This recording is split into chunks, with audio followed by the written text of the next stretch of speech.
রমজান মাসের আরও একটা ছোট্ট করে রুটিন আপনাদের সাথে শেয়ার করব। আশা করি আপনাদের কাছে ভালো লাগবে। আসসালামু আলাইকুম, আমি টুপুর আপনাদের সাথে আছি কাছে দূরে যে যেখান থেকে আমার আজকে ব্লগ ভিডিও দেখতেছেন। আশা করি আল্লাহর রহমতে আপনারা সবাই অনেক বেশি ভালো আছেন। ইবামনি রেডি হয়ে গেছে, ইবামনিকে নিয়ে বের হয়ে যাব। যেহেতু ওর বাবা মানে বাহিরে থাকে, বাড়ির বাইরে হোক আর দেশের বাইরে হোক, অনেক আপুদের হাজব্যান্ড দেখবেন কি বাহিরে চাকরি করে, কিন্তু ওর বাবা তো দেশের বাইরে থাকে। তো এই আর কি, তো যেহেতু দূরে থাকে তার জন্য কিন্তু বাচ্চাদেরকে আমারই দেখাশোনা করতে হয়। 3 ছেলে মেয়েকেই আমার একাই দেখাশোনা করতে হয়, কিছু করার নাই। এহসান ভাত খাইতেছে। জি আব্বু। বলতেছি আপনি কে মারো বেশি? না, আপনি আমার কাছে বিচার দিছে তো, বলছে ভাই আমাকে শুধু মারে। আমাদের মারে একজন আরেকজন বাবার কাছে বিচার দেয়। পরে মারে তোমাকে। তোমার কি ভাল লাগে তোমার বোনরে মারতে? ওরা আমাকে মারে, হ্যাঁ, ওরা আমাকে মারে। কেন মারবো তোমার সাথে? কেন তোমার বোনটার ভাল লাগে না?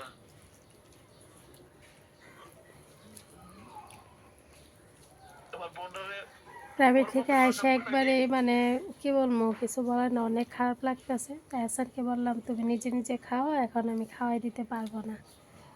ঠিক না এহসান? কি দিয়ে খাইতেছ আম্মু আব্বু? মাংস দিয়ে, আলু দিয়ে, পেঁপে দিয়ে, ভাত। তোমার কি ভালো থাকতে ভালো লাগে না? না, ভাত খাইতেছো, কি করতেছো? তাড়াতাড়ি খাও।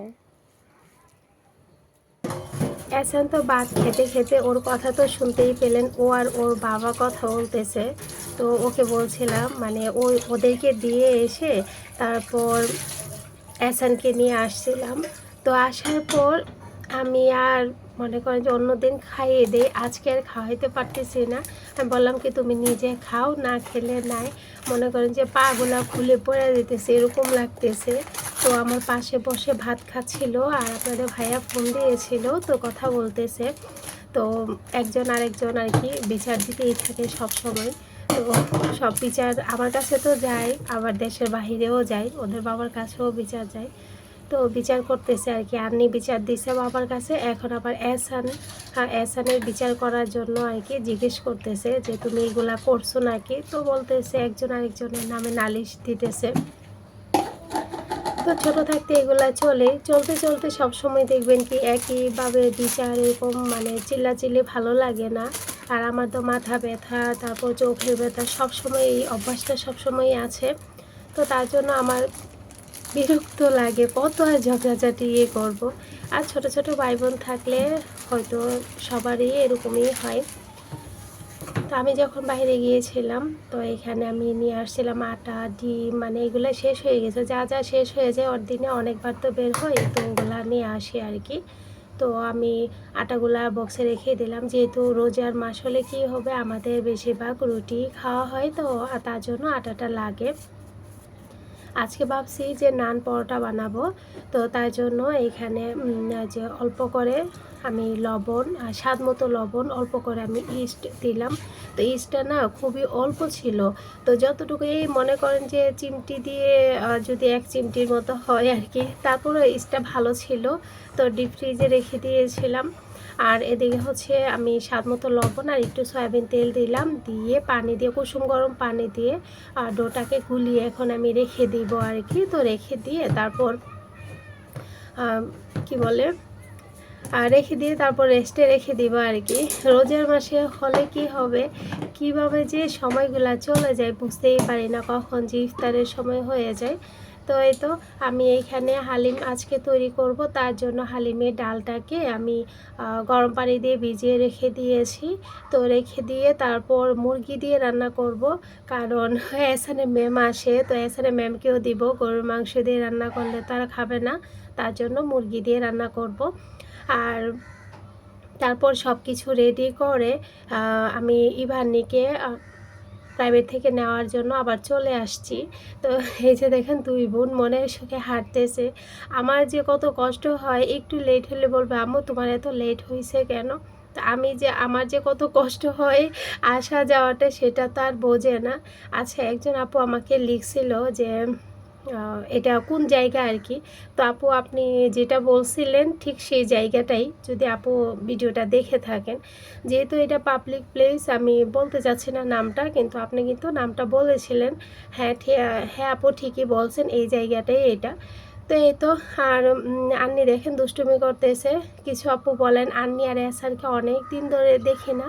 তো এসান, আন্নি, ইভা, এই যে ইভা গিয়েছিল, ইভা আন্নি প্রাইভেটে গিয়েছিল। এই যে দেখেন আম্মা কি দিয়ে দিছে, এবার দেখাও নানু কি দিছে। এগুলো হয়েছে গাছের বেগুন না, গাছের বেগুন, গাছ থেকে গাছের বড়ই আর গাছের বেগুন চালনির মধ্যে রাখো, রোজা রাইখা।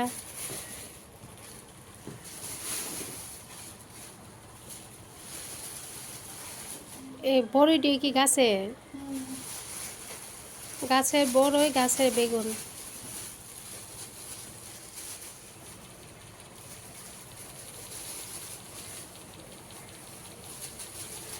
রোজা রাখে টক টক বড়ই কেমন লাগে বলে।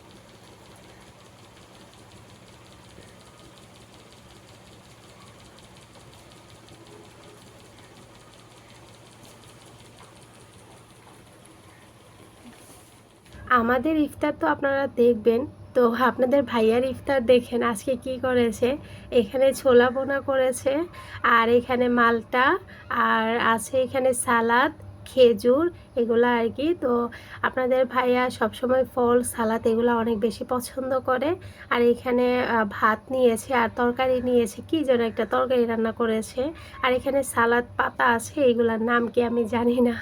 তো আপনাদের সাথে শেয়ার করলাম আপনাদের ভাইয়া কি দিয়ে ইফতার করেছে। উনি বেশিরভাগই সালাদ আর কি বলে ফল এগুলা দিয়েই, টক দই এগুলা দিয়েই ইফতার করে থাকেন। তো উনি খুবই সালাদ খুব পছন্দ করেন। আমি আবার সালাদ বেশি একটা খেতে পারি না, ফল খাই কিন্তু যে কি বলে সালাদটা আমার বেশি একটা ভালো লাগে না। এদিকে আমি দুধ জাল বসিয়ে দিয়েছি। তো মাঝে মাঝে যখন আপনাদের ভাইয়ার ইচ্ছা করে তখন আবার সাজিয়ে গুছিয়ে ওই যে কি বলে খাবারটা আবার ভিডিও করে আমাকে পাঠায়। তো এ আর কি, তো সুন্দর করে ডালাটা সাজায় আর কি। তো এখানে আমি আপনাদের সাথে হালিম রেসিপিটা একটু শেয়ার করি, খুব সহজভাবেই খুব মজা হয়। এখানে আমি একটা প্যান বসিয়ে দিলাম, তারপর তেল আর পেঁয়াজটাকে একটুখানি ভেজে নিয়েছি। আর এখানে আদা বাটা আর রসুন বাটা দিয়েছি। যেহেতু হালিমের সাথে প্যাকেট মশলা থাকে, বেশি হাবিজাবি মশলা দেওয়ার দরকার নেই, দিলে টেস্টটা নষ্ট হয়ে যায় আমার কাছে মনে হয় আর কি। আর এইখানে আপনার অতিরিক্ত ঝাল, যদি বেশি ঝাল খেতে পছন্দ করেন তাহলে একটু মরিচের গুঁড়া দিতে পারেন। প্যাকেটের সাথে যে মরিচের গুঁড়াটা আছে, ঝালটা আছে, এটাই আমাদের জন্য আর কি এনাফ। তো এখানে আদা বাটা, রসুন বাটা আর যে প্যাকেট মশলাটা ছিল সেটা দিয়ে আমি একটুখানি লবণ দিয়েছি। লবণ দিয়ে মশলাটা কষিয়ে নিয়ে মুরগির মাংসটা দিয়ে দিলাম। আর দিয়ে দেওয়ার পর মুরগিটা একটুখানি কষানোর পর আমি এখানে হালিম যে ভিজিয়ে রেখেছিলাম ডালটা, সেটা আমি দিয়ে দিলাম। দিয়ে দেওয়ার পরে এই তো নাড়াচাড়ার উপর রাখতে হবে, তা না হলে কিন্তু ডাল কিন্তু নিচে লেগে যায়। তো লেগে গেলে, পোড়া লেগে গেলে ভালো লাগবে না খেতে। তো এই হালিমটা কিন্তু আপনাদের ভাইয়া অনেক বেশি পছন্দ করে। আমরা মানে যখন টেবিলে বসছিলাম, ইবা বলতেছে যে আম্মু বাবা কিন্তু হালিমটা অনেক বেশি পছন্দ করে, কারণ আমি আসার পর আর কি, দেশে আসার পর রান্না করেছিলাম। তো ওই যে খেয়েছিল, ওই বলতেছে আর কি আম্মু বাবাও হালিম পছন্দ করে। এদিকে একে একে আমি পরোটাগুলো ভেজে নিব। তার আগে এহসানের ম্যাম তো চলে যাবে, তো এহসানের ম্যামের জন্য আমি একটা পরোটা আর একটু হালিম সুন্দর করে সাজিয়ে গুছিয়ে দিচ্ছি আর কি, শরবত দিয়ে। আচ্ছা, আপনারা আবার জিজ্ঞেস করতে পারেন ইফতারের আগে। হ্যাঁ, ইফতারের আগে যেহেতু বুঝতেই পারতেছেন অন্য ধর্মের, তো যাই হোক আমি একটু ওকে সাজিয়ে গুছিয়ে দিয়ে আমাদের পরোটাগুলো ভাজবো আর কি। তো ওর ম্যামকে আমি প্লেটটা দিয়ে আসলাম, আর এদিকে আমি একটু শরবতও করে নিয়েছি। আমার শরবতটা অনেক পছন্দ করে, আর ও বলে আর কি খাবার খেয়ে মানে অনেক প্রশংসা করে, বলে কি আন্টি আপনার এই খাবারটা অনেক মজা হয়েছে। তো যেহেতু টিচার তো দিয়ে দিলাম আর কি। তো আমার ভাগ্নির ফ্রেন্ড আর কি, তো তার জন্য ওই হিসেবে পরিচিত আর ঘরের মানুষের মতোই আর কি, তো একদম নিজেদের মতোই। তো যাই হোক, এখানে আমি দেখেন নান পরোটাগুলো একে একে ভেজে নিয়েছি, আর আমারগুলো রেখে দিয়েছি এহসানকে মাদ্রাসায় দিয়ে এসে, নামাজটা শেষ করে দিয়ে এসে তারপর আমার এই যে আজকে আমাদের ইফতার হালিম, এই যে নান পরোটা, লেবু, তারপরে এই যে এটা কি বেরেস্তা, সালাদ, ডিম, খেজুর, আর এই যে ট্যাং আছে। এই ছিল আমাদের আজকের ইফতার। একটু তাড়াহুড়া হয়ে গেছে। এই যে ইবামনি প্লেট সাজাইতেছে, আন্নি আয়সা আন্নিটা সাজাবে, আর আমি আমার প্লেটটা গুছাই আনিছি। এই যে হালিম, এই যে পরোটা, তারপর হচ্ছে লেবু, ডিম, আর এই যে আমাকে সবসময় মগের মধ্যে ট্যাং দেয়। আন্নি তোমার প্লেটটা সাজাও, যার যা প্লেট নিয়ে আসছে সাজানোর জন্য। এই যে সবাই ভালো থাকবেন, সুস্থ থাকবেন, আল্লাহ হাফেজ। সাজাও, গুছাও ওদের প্লেটগুলো গোছাতে। ওই যে আরেকজন বাটি নিয়ে আসছে গোছানোর জন্য। আর আমার কেন বললো না? তোমার আম্মু গুছাই দিব, আগে দাদুরটা দিয়ে নেই। এহসান বলছিল যে সবাই সবারটা গুছিয়ে নিতেছে আর আমার কিছুই নাই, মানে ও দুষ্টামি নিয়ে ব্যস্ত আর কি। ও একটা পেপসির বোতল নিয়ে বসে আছে, ও ট্যাং নিয়ে মাদ্রাসায় যাবে। আর এদিকে দেখেন ওই যে আমি ইফতার দিয়েছিলাম, তো মামাদের বাসা থেকে আমাদেরকে ইফতার খুব সুন্দরভাবে সাজিয়ে গুছিয়ে পাঠাইছে মাশাল্লাহ। তো সবাই দোয়া করবেন সবার জন্য। তো বড়ই দিয়ে ভর্তা বানাবে। রমজান মাস যেহেতু দিনের বেলা তো আর খাওয়া যাবে না, তো রাতের বেলায় তো খাওয়া মানে সন্ধ্যার পরে তো খেতে হবে। তো এহসানকে বরাবরে মাদ্রাসায় দিয়ে এসে আস্তে ধীরে মানে নামাজটা শেষ করে তারপর আমি খাই। তো ও যখন খায় তো ওর খাওয়ার সাথে সাথে আমি নামাজটা শেষ করি, করে তারপর ওকে দিয়ে এসে তারপর খাই। এহসানকে নিয়ে মাত্রই আসছি। আল্লাহ, এহসান দুষ্টামি করেন, আসো। তোমার জন্য বড়ই ভর্তা রাখছে।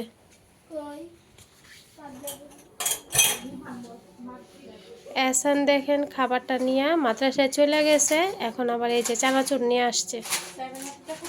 7 আপটা কোথায়? আল্লাহ, খায় বলছ? বিস্কুট খেয়ে নিছে। কালকে থেকে আমি রাত্রে ট্যাং নিয়ে যাব।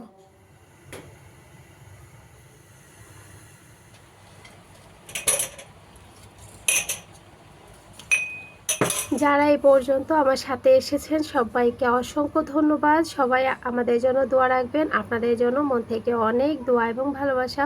আল্লাহ আপনাদের সবাইকে ভালো রাখুক। এই যে আমাদের সেহরির খাবার, তো টমেটোর ভর্তা আর মুরগির মাংস। আল্লাহ হাফেজ।